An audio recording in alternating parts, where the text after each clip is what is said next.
Le rythme, la fréquence et l'amplitude de la respiration nécessitent des mécanismes de contrôle précis. Ce contrôle est essentiellement involontaire, mais il est possible d'intervenir volontairement. Les centres de contrôle respiratoire sont situés au niveau du tronc cérébral. Ils assurent les mouvements respiratoires de manière automatique et contrôlent tous les réflexes respiratoires, éternuement, toux, bâillement, accélération de la respiration si le sang est riche en CO2, etc. Les neurones formant le centre inspiratoire ont la capacité de générer eux-mêmes un influx nerveux et de le conduire. Ces neurones dirigent seuls l'alternance inspiration et expiration jusqu'à la contraction des muscles permettant cette ventilation. Afin de s'adapter aux besoins de l'organisme, plusieurs mécanismes sont à l'origine de cette adaptation de la fréquence et de l'amplitude des contractions musculaires.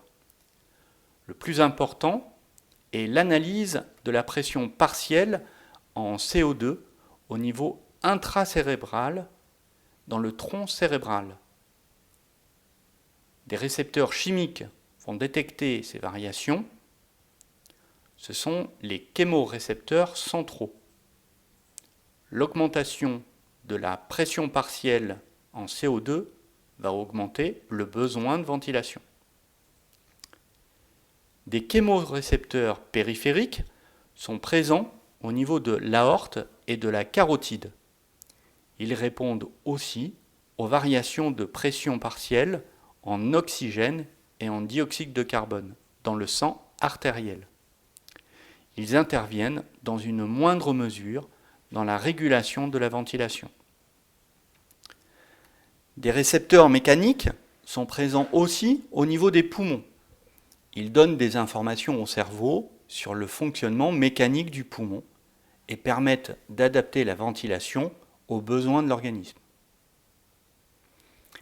Parmi les facteurs qui influencent la fréquence respiratoire, on peut citer aussi la douleur, les émotions, le stress.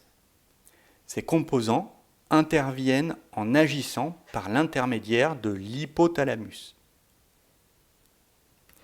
Bien que la respiration soit principalement involontaire, un certain degré de contrôle volontaire est possible.